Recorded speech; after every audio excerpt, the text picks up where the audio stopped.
Hi, வாங்க sweet செய்கிறது எப்படின்னு பார்க்கலாம். பாவுசா செய்கிறது எப்படின்னு பார்க்கலாம் வாங்க. பாருங்கள், ஒரு அரை கப்பு கோதுமை மாவு எடுத்திருக்கேன். ஒரு அரை கப்பு மைதா மாவு. இது ரெண்டு மாவு மிக்ஸ் பண்ணி செஞ்சால் தாங்க நல்லா லேயர் லேயராக நல்லா வரும், சூப்பராக இருக்கும்.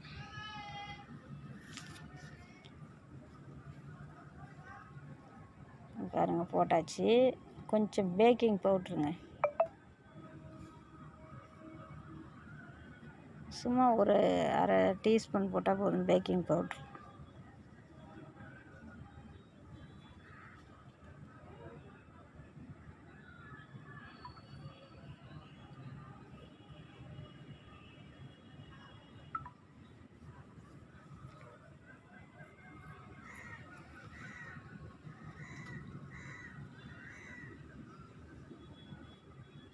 Packing powder போட்டாச்சுங்க.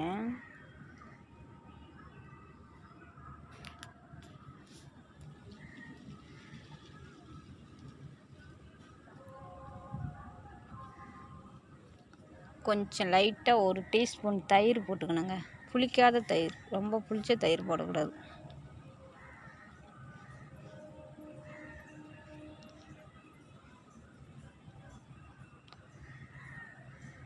புளிப்பில்லாத தயிராக ஒரு ஒரு ஒரு ஸ்பூன் அளவுக்கு போட்டால் போதும். நம்ம கொஞ்சம் மாவு தான் எடுத்துருக்கோம் இல்லைங்களா, அதனால் கொஞ்சமாக தயிர் போட்டால் போதும்.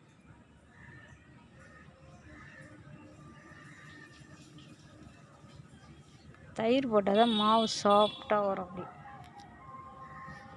சூப்பராக இருக்கும் ஸ்வீட்டு. நெய் போட்டுக்கணுங்க.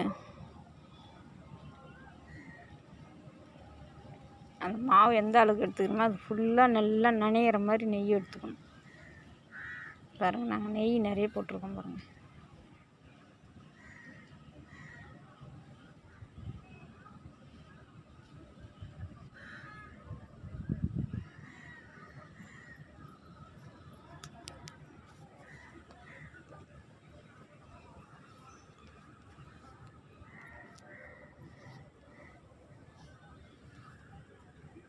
பாருங்கள், தயிர் நெய் எல்லாம் போட்ட பிறகு மாவு நல்லா சாஃப்டாக இருக்கும். பிசைஞ்சிட்டு ஒரு ஒரு 1/2 ஊற வைக்கலாம், இல்லை டைம் இல்லைன்னா ஒரு 10 நிமிஷம் கூட ஊற வச்சுக்கலாம். மாவை லைட்டாக தண்ணி போட்டால் போதும், போட்டு பிசைஞ்சு வச்சுக்கிட்டாங்க மாவை.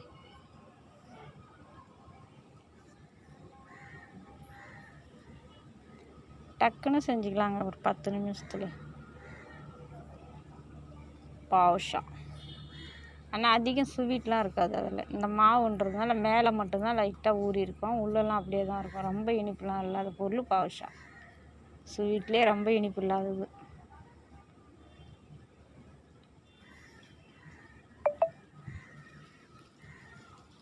இந்த மைதா கோதுமை செய்கிறதுனால சாப்பிட்லாம், அது ஒன்றும் உடம்பு கெடுதல் கிடையாது. ஃபுல்லாக அப்படியே இனிப்பு இருக்கிறது தான் உடம்பு கெட்டு போயிடும்.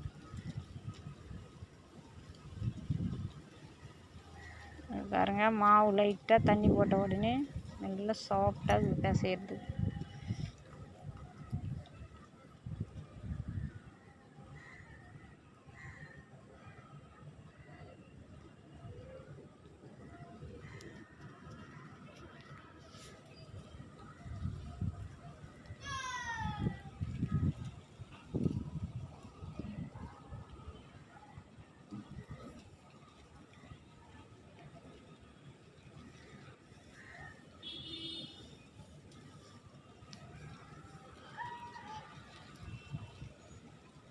மாவு நல்லா சூப்பராக அப்படியே பன்னு மாதிரி இருக்குதுங்க பார்க்குறது. பிசைஞ்சு வச்சுக்கிது சூப்பராக இருக்குது.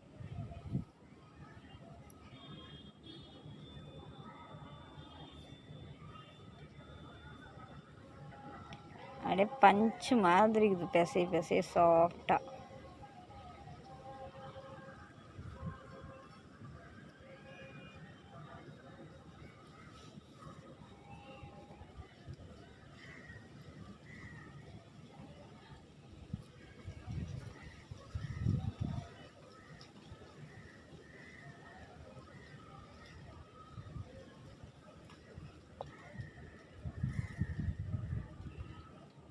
வாங்க ஜீரா காய்ச்சிக்கலாம். அதுக்குள்ளே பாத்திரத்தில் தண்ணி வச்சுருக்கேங்க.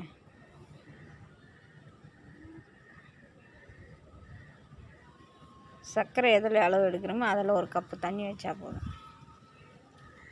இப்போ பாருங்க, மாதிரி தண்ணி கொதிக்கும் போது தான் சர்க்கரை கொட்டணும்.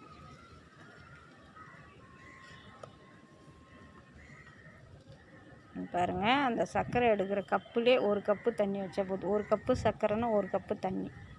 இது பாருங்கள், சர்க்கரை முழுகிற அளவுக்கு தான் தண்ணி ஊற்றிருக்கேன் பாருங்கள். இது அப்படியே கரைஞ்ச உடனே கொஞ்சம் அதிகமாகிடும் தண்ணி.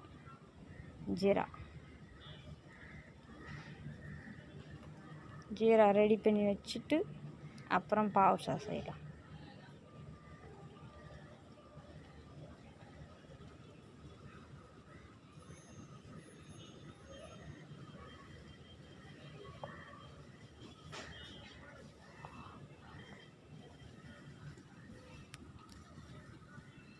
கொஞ்சம் ஏலக்காய் பவுட்ரு அந்த சர்க்கரையிலே போட்டுட்டுங்க. நல்லா வாசனையாக கம கம கமன்னு இருக்கும். பாருங்கள், சர்க்கரை கரைஞ்சிடுச்சு. சர்க்கரை கரைஞ்சதுனால தண்ணி அதிகமான மாதிரி இருக்குது. நல்லா கொதிக்கணும் ஒரு 10 நிமிஷம். கையில் அப்படி விரலால் தொட்டு பார்த்தா பிசு பிசு பிசுன்னு இருக்கணும். அந்த ஜீரா காசுறது கம்பி பதம் வரணும்லாம் கிடையாது. அப்படியே அந்த கொஞ்சம் திக்னஸாக ஆனால் போதும். ஒரு 2-3 சொட்டு லெமன் விட்டுக்கலாங்க.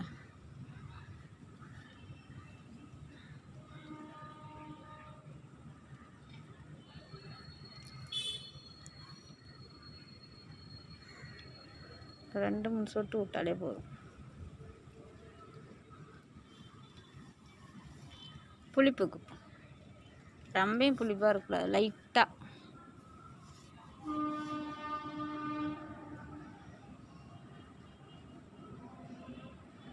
பாருங்கள், நல்லா கொதிச்சிடுச்சு. சுண்டன மாதிரி நல்லா டிக்காகிக்குது ஜீரா சர்க்கரை தண்ணி. பாருங்கள், கையில் பிடிச்சா அப்படியே பிசு பிசுப்பாக வரணும். அந்த மாதிரி பிசு பிசுன்னு இருந்ததுன்னா தான் அடுப்பு ஆஃப் பண்ணணும். ரொம்பையும் கம்பி பதம் வர மாதிரிலாம் பண்ணக்கூடாது. அப்புறம் சர்க்கரை பூத்துக்கும் மேலே, பாவுஷம் மேலே அப்படி பூத்துக்குனாலும் நல்லா இருக்காது. நெருன்னு சாப்பிடு. அடுப்பு ஆஃப் பண்ணி ஜீரா ஆரட்டணும் விட்டாச்சுங்க. கொஞ்சம் நேரம் சூடு ஆரட்ட அதுக்குள்ளே நம்ம பாவுஷம் மாவு பிசைஞ்சு வச்சுருந்தோம் இல்லைங்களா, அதுக்குள்ளே பாவுஷம் ரெடி பண்ணிக்கலாங்க. மாவு கொஞ்சம் கொஞ்சமாக எடுத்து அதை ரவுண்டாக ஷேப்பாக எடுத்துக்கலாம், பண்ணிக்கலாம். ரொம்ப பஞ்சாட்டங்குது. அப்படி மாவு பிசைஞ்சி சூப்பராக இருக்குது. ரொம்ப பஞ்சு மாதிரி இருக்குது மாவு, சாஃப்டாக. தயிர் நெய் போட்டு பிசைஞ்சாலே அப்படி தான் இருக்கும். கொஞ்சம் பேக்கிங் சோடா,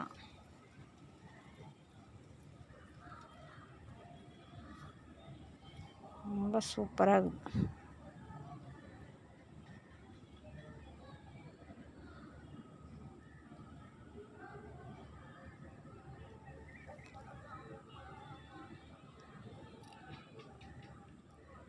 இது பாருங்கள், இந்த மாதிரி ஷேப்பில் தாங்க செஞ்சுக்கணும். இந்த மாதிரி சின்ன சின்னதாக செஞ்சால் போதும். எண்ணெயில் போட்டு பொரிக்கும் போது அதில் அப்படியே பெருசு பெருசாக உப்பி வரும். அதான் செய்யும் போது ஒரு சின்ன சைஸ் அழகாக செய்யணும். குட்டி குட்டியாக செஞ்சால் போதும்.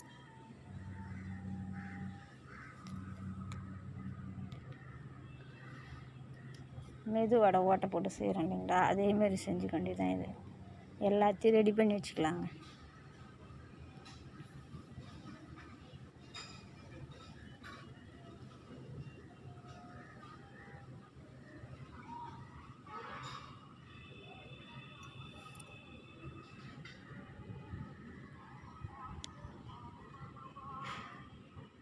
ஒரு பக்கம் ஓட்ட போட்டால் போ, 2 பக்கம் போகணுன்னு கிடையாது பாவுஷா.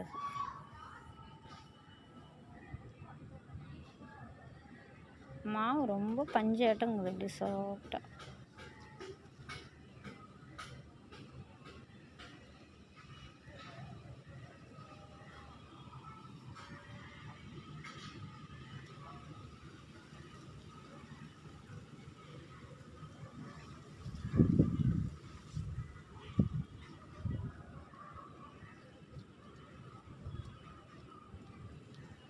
தாங்க எல்லாத்தையும் ரெடி பண்ணி வச்சுக்கணும். நாங்கள் அடுப்பில் வந்து எண்ணெய் சட்டி வச்சு எண்ணெய் ஊற்றி ஸ்லோவில் வச்சுட்டு வந்திருக்கோம். அது நல்லா எண்ணெய் காயணும். காய்ஞ்ச பிறகு தான் இதை போட்டு பொரிக்க முடியும்.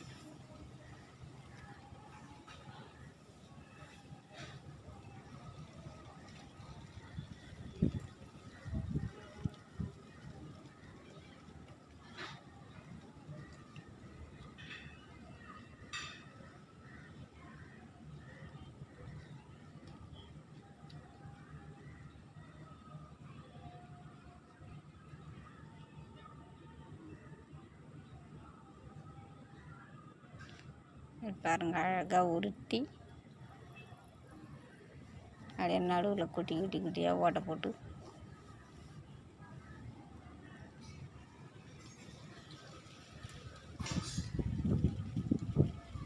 ரொம்ப சாஃப்டாகதாங்காட்டியும் கையில் ஒட்டுது. மாவு பாவுஷா ரெடி பண்ணும்போது இதில் அவ்வளோ ஸ்வீட்லாம் அதிகமாக இருக்காதுங்க. ஜீராவில் இது பாவுஷாவில் போட்டால் கூட லைட்டாக மேலே மட்டும்தான் ஊறும். அது உள்ளெல்லாம் வெறும் நம்ம மாவாக தான் இருக்கும், நல்லாயிருக்கும் சாப்பிட்றது. இது அவ்வளோ ஸ்வீட்லாம் இருக்காது. அதிகம் ஸ்வீட்டான பொருள் கிடையாது பாவுஷாலாம். மேலே கொஞ்சம் ஊறும், உள்ளெல்லாம் அவ்வளோதான். ரொம்ப ஸ்வீட்டாக இருக்காது. அதனால் இது குழந்தைங்க பெரியவங்க எல்லாருமே சாப்பிட்லாம். ஒன்றும் பிரச்சனையே இல்லை. பாருங்கள், இந்த மாதிரி தான் அழகழகாக செஞ்சு வச்சுக்கணுங்க. பார்க்குறதுக்கு சூப்பராக ரெடி பண்ணி வச்சுங்க. 8 வந்திருக்கு பாவுஷா.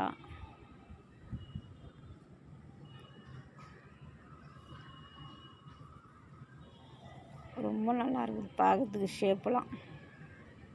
பாருங்கள், எண்ணெயில் போட்டாச்சு. திருப்பி விட்டு பொரிச்சிக்கலாங்க. அதே பொரிஞ்சுதுன்னா மேலே எழுந்து வரும்.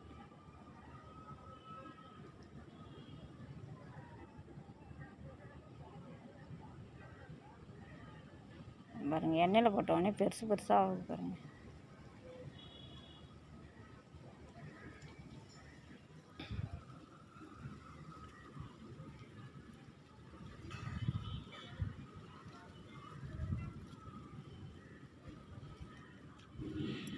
இந்த மாதிரி தாங்க மெதுவாக திருப்பி விட்டுக்கணும். திருப்பி விட்டு ஸ்லோவாக வச்சு நல்லா வேக வச்சுக்கணும். ஏன்னா இது தின்ஸாக இருக்குது இல்லைங்களா, அதனால் கொஞ்சம் ஸ்லோவில் வச்சு வேக வச்சா தான் உள்ளெல்லாம் நல்லா மாவு வேகும். நல்லா வெந்தால் தான் லேயராக இருக்கும். புட்டு பார்த்தோம்னா தான் சூப்பராக இருக்குங்க.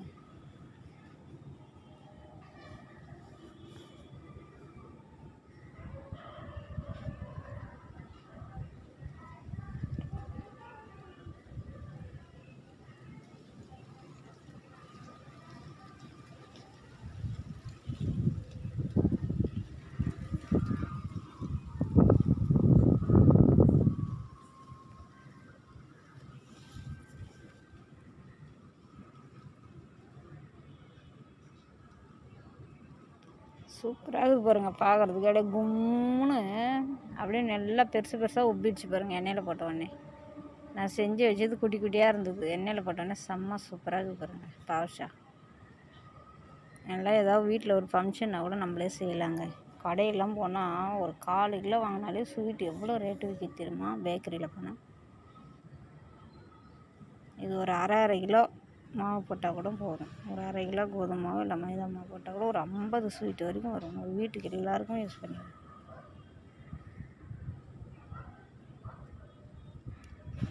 பாருங்கள், சூப்பராக பாருங்கள். வேகம் போது பார்க்குறது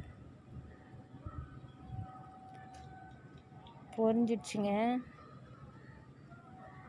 அழகாக பொரிஞ்சிடுச்சு.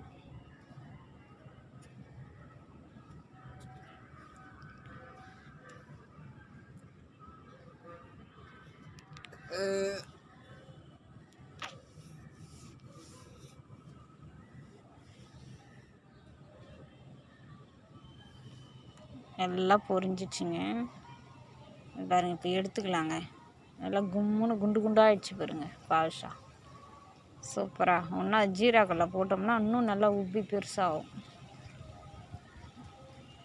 பாருங்கள், செம்ம சூப்பராக இருக்குதுங்க பாதுஷா.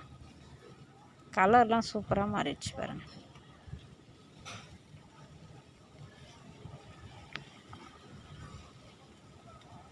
நல்லா இருக்குங்க. இன்னும் கொஞ்சம் அங்கே இருக்குது, எடுத்து போட்டுக்கலாங்க.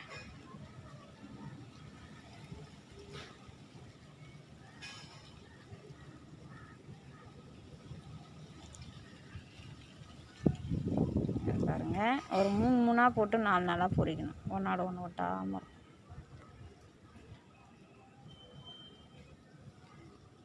பாருங்கள், சூப்பராக இருக்குது பாருங்கள் பார்க்குறதுக்கு. ஜீராலாம் நல்லா சூப்பராக ரெடியாக இருக்குது, மூடி வச்சுருக்கேன்.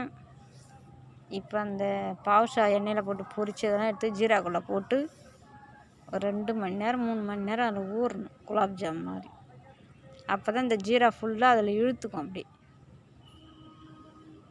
இழுக்கிற வரைக்கும் அதில் விட்டு வைக்கணும். அப்போ தான் நல்லா குண்டு குண்டு குண்டாகும். பாருங்கள், எடுத்து போட்டுக்கலாம் இப்போ ஒன்று ஒன்றா.